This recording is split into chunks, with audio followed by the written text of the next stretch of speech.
Assalamualaikum warahmatullahi wabarakatuh.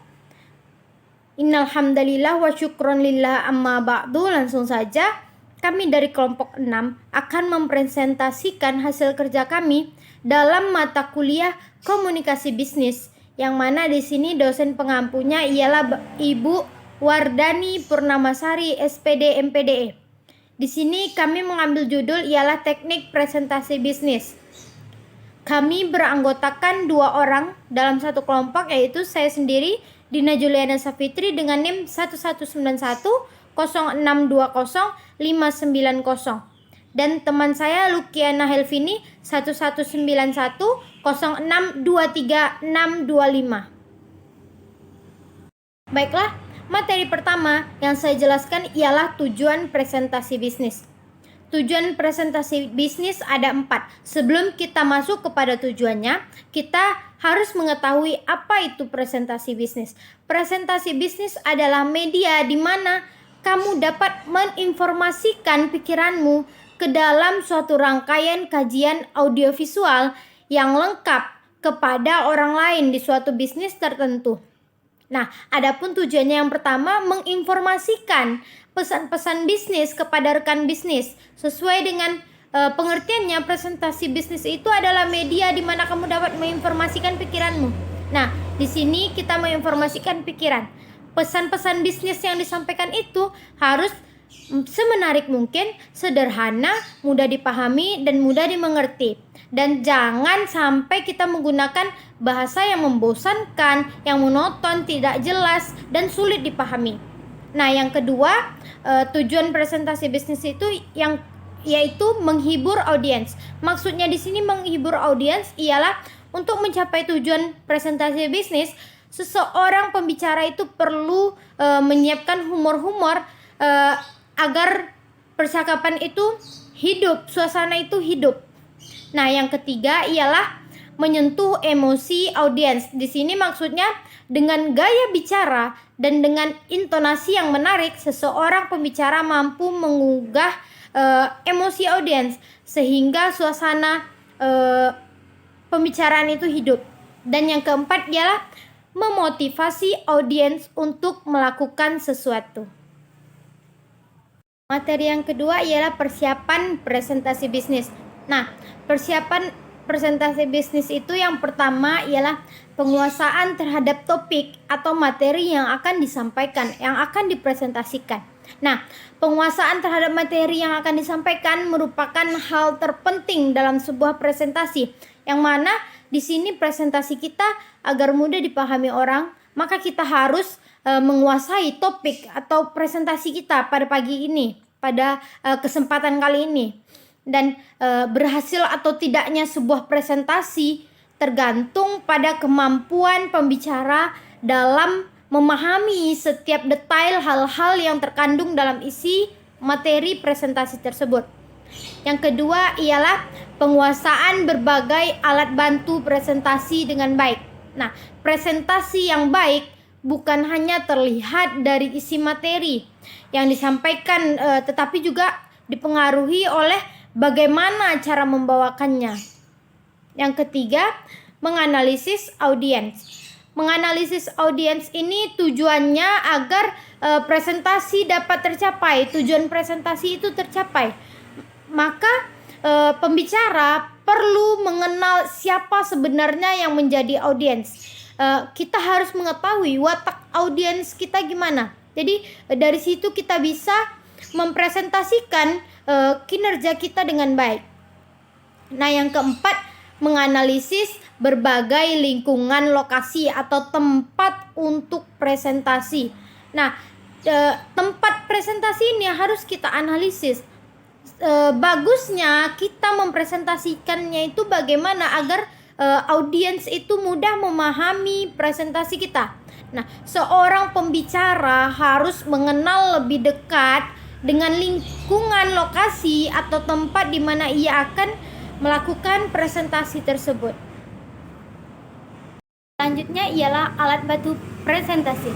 Alat bantu presentasi yang kami jumpai di sini ada 8. Yang pertama, papan tulis hitam dan putih.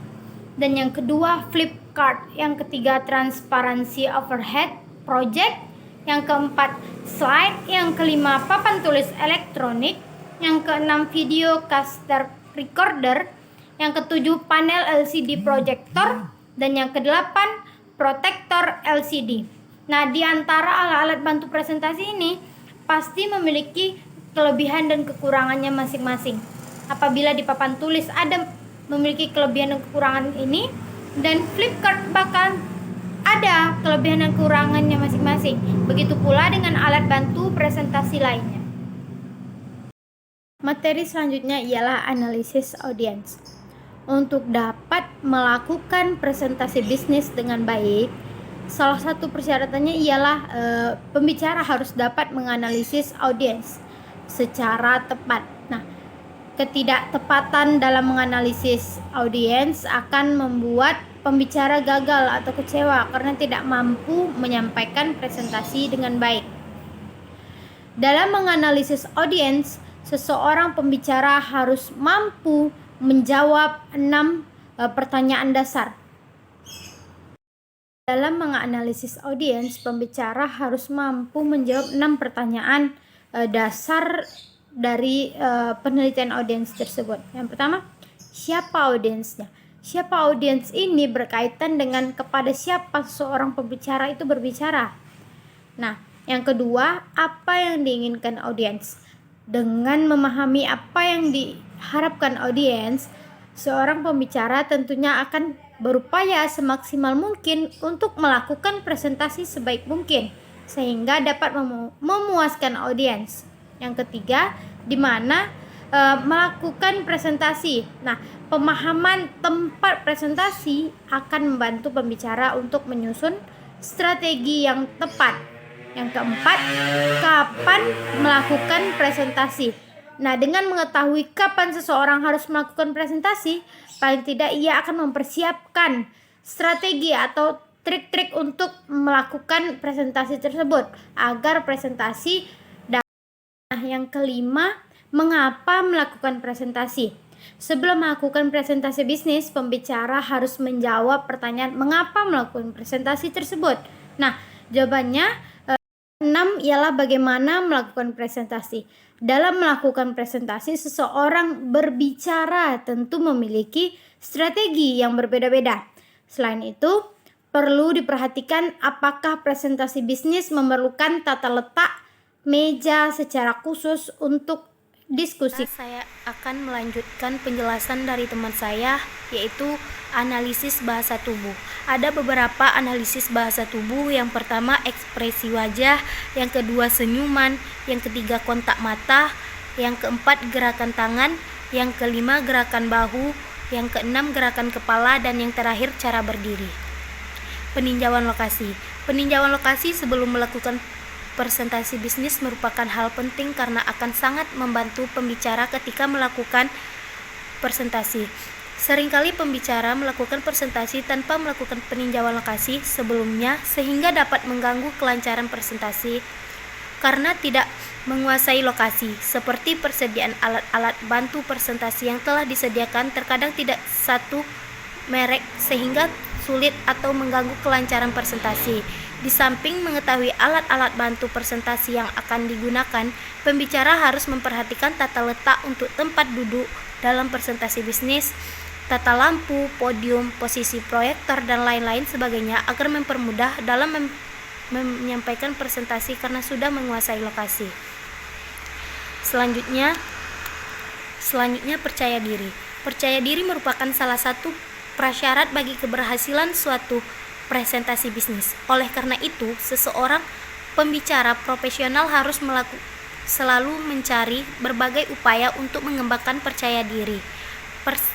Peter Benders dalam buku Secret of Power Presentation memberikan resep bagaimana seseorang pembicara mampu mengembangkan percaya diri, yaitu saat Anda diperkenalkan, tersenyumlah dan pandanglah sekilas semua hadirin atau audiens, dan kemudian kepada orang yang mengatakan segala yang baik dari Anda, yang memperkenalkan diri Anda, jangan nunduk, malu, berbanggalah.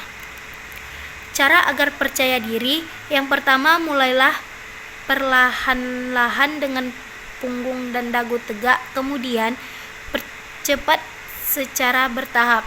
Bukanlah presentasi dengan mengatakan sesuatu secara sungguh-sungguh. Selanjutnya mengakui Anda lebih tahu tentang topik tersebut daripada para pendengar Anda.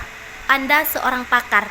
Pakailah pakaian Anda yang terbaik, dan yang terpenting hiasi wajah dengan senyuman tubuh Anda untuk akan merasa positif. Teruslah berkata pada diri sendiri betapa nyamannya perasaan Anda. Selanjutnya, berlatih